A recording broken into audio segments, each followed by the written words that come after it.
Is outbound marketing outdated? Or is inbound marketing a pie-in-the-sky pipe dream?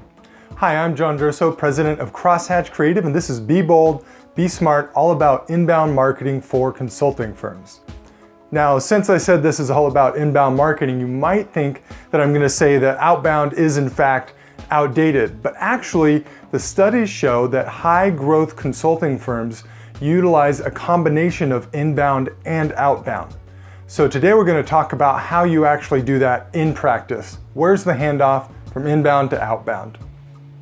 Inbound marketing really is great at that first touch where you're generating awareness and you're also generating interest in your specific company and services until they convert into a lead by filling out a form or making a download on your website or something like that.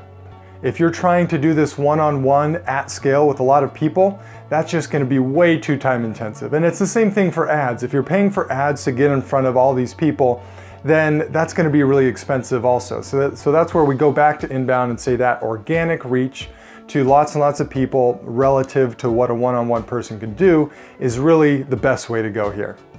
So once you have a conversion, that's where the question comes in. You have their information, you could potentially reach out, but is it the right point to do that? Well, that's where a good lead scoring system will come in. Lead scoring can surface those leads that are interested and ready and a good fit, while downplaying the leads that are either not interested or not a good fit. And your salespeople can focus on the leads that are a good fit and interested so that they're, even though that's still a high cost activity doing one-on-one conversations or outreach, it's going to also be a high return activity because you're focusing on those people that are ready. So that's where outbound is great. Once you've gotten people interested with inbound, you definitely want to take the time to reach out to not all, but certain contacts in your lead list to draw them forward and make that conversion. Now, inbound comes back into play also. So when you're doing outbound outreach, you're going to find that, your lead scoring system is not perfect. It never will be.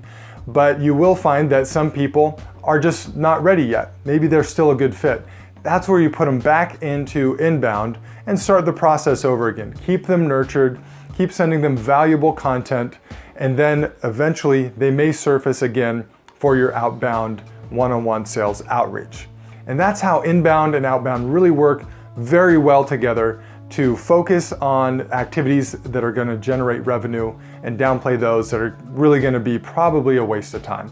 If you want to learn more about how to do better marketing for your business, then subscribe to Be Bold, Be Smart, our video series on inbound marketing specifically for consulting and professional services firms.